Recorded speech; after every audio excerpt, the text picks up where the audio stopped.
Politikani serb Nenad Çanak foli në një lidhje për televizionet shqiptare ku analizoi situatën politike në Serbi dhe ndikimin e saj në Kosovë. Ai vlerësoi se tensionet aktuale dhe gjendja e brendshme në Serbi e bëjnë të pamundur një konflikt të ri mes Beogradit dhe Prishtinës.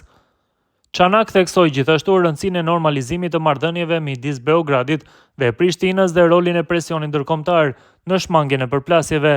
Sipas tij, administrata amerikane dhe Bashkimi Evropian insistojnë në pranimin e një realiteti që Kosova është shtet sovran, me të njëjtat të drejta si çdo shtet tjetër në rajon dhe në botë. Nuk shoh se skenari për luftë mes Serbisë dhe Kosovës është i mundur, sepse Serbia nuk ka potencialin për të qenë angazhuar në mënyrë aktive, tha Çanak. Ai shtoi se pushteti në Serbi është thellësisht i korruptuar dhe shumë vendime qeveritare diktohen nga rrjeti i inteligjencës ruse. Ka disa njerëz në qeverinë e Serbisë, si Aleksandar Vulin apo Nikola Popovi, që janë spion të Kremlinit brenda qeverisë serbe, por në këtë moment, për shkak të tensioneve mes Perëndimit dhe Lindjes, nuk do të ketë luftë në këndvështrimin tim, edhe pse provokimet janë më së të mundshme, shtoi ai.